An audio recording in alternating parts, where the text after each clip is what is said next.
Hey, how's it going? Josh with 6 Up Tabletop. Doing another review. This is from the Perry Miniatures, American War of Independence, Continental Infantry, 1776 to 1783, 28 millimeter plastic. Forgive the little damage on the top here. So it contains bases, 38 figures, a uniform guide with some flags attached, a couple different types of models, with a couple different poses, so we will break that down in this video. Thanks for watching, and let's get into it.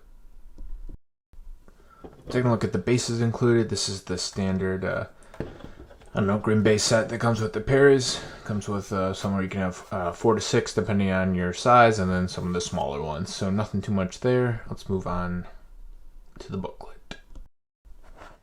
Once again, the Perrys never fail to provide excellent uniform guides, booklets. I mean, it really just adds to the professionalism of their kit. So this talks about Continental Infantry, 1776 to 83. Talks about the different uniforms for the colonies, like you see here, Massachusetts, and they do contain some 1775, which is good because that is the year that I'm doing my initial army from, with the Battle of Bunker Hill. So there's a couple different pages here. Talks about the uniform changes in 1776 with the first general order, and then in 1779 talks about different states: New Hampshire, South Carolina, Connecticut. Got another portfolio breakout here in New York. Talks about the popularity of hunting shirts. Rhode Island. They do provide some flags, which is nice. I did not use these in some of my initial ones. But we got Virginia and Pennsylvania as specific flags. And then based on reading this, that I guess each brigade would have, battalion would the companies would run the different flags. So as they said, it's not typical that you would run all 4 of these in one battalion unit, but it's cool that they have them included. On the back here, Connecticut, we talked about that. In the back, Pennsylvania, different units, Virginia. So this is awesome. There's so many different units, so many different battles. So awesome to see that such a well-detailed booklet. A+ from Perry on that. I'm going to briefly go over some of the sprues that come in it. I've already made some of my models here, so I'd rather show you that than this. But this is the standard infantry sprue that comes here. There's 6 of these. 6 men come on the sprue here. And I believe there's 4 or 5 that come in the box with this. So you'll see the guys here, and they'll be down here. They got their different backpacks. And on such, they have different different arms.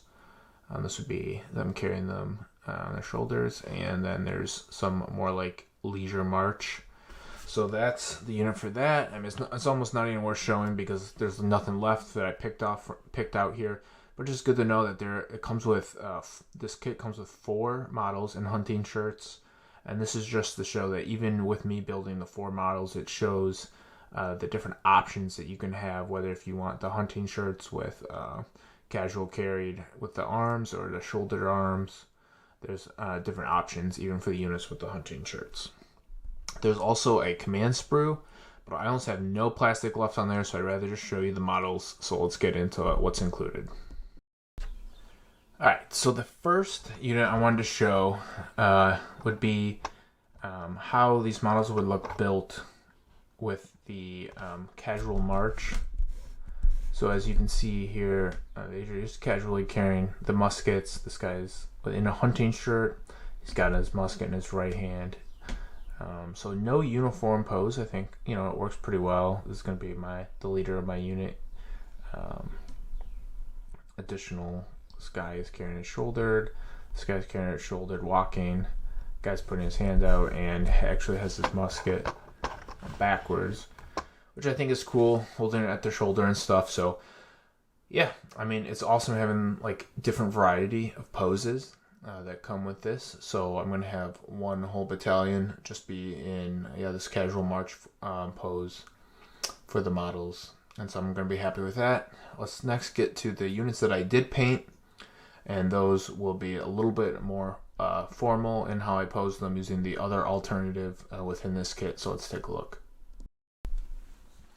So what I have here for you guys is the a unit militia from New Hampshire that would have fought at the Battle of Bunker Hill. I wanted to keep the color range as they would not have had formal uniforms at that time.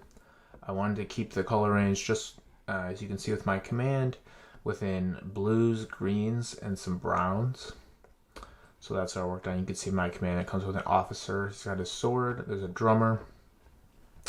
And we have a pike, I guess that is, our halberd type of deal. This is a flag, not included. This is one that I created for myself based on the New England flag that was flown at that time. So that is associated with Bunker Hill. So I'm going to have my units fly that. And since it was easy to make, I can always make new flags in the future if I use this unit for a different purpose. Alright, taking a look at, kind of want to talk a little bit how I modeled them. In the back row, you can see that these are shouldered arms. So this is the formal marching with the musket that comes in the box. The front row of militia have their guns out in a more aggressive stance, like they're going to shoot. This is actually found in the Perry's British box for the similar time period that I reviewed earlier. I had some leftover arms. So you can see the arms between these kits fit fairly well. A YouTube commenter on one of my videos had mentioned that this kit actually duplicates well for making British infantry with having different poses. So I kind of stuck with that idea, and I'm pretty happy with how it turns out. To keep it more a militia look, there's hardly any facings on these models. Let's see if I can zoom in a little bit. I just kept the coats one color, pants they're pretty similar basic colors, but mismatching them throughout the unit to give irregularity to the unit. But like I said, I stuck with some of the greens and browns, and so yeah, I'm looking forward to use the different kits to represent different units. These whole models are all wearing the same cap just to keep them coherent as a kit. So I'll know on the battlefield, from which state the different militia are fighting from. Same wash I used. I trimmed the bayonets off all the units. Now some of them are carrying bayonets on their sides. That was just a personal choice that I also saw other people do on YouTube to show a more informal militia sort, as they would have some bayonets, but they would not all be formally equipped with bayonets. So this is Joshua 6 Up Tabletop. I hope you guys enjoyed this. In my opinion, I think this is probably one of the best kits for the American War of Independence. I love the plastic. I love the two poses that comes with, the formal and informal marching. I think this kit combined with the British kit, I mean, you could really make a lot of really cool, unique units that look really good on the table.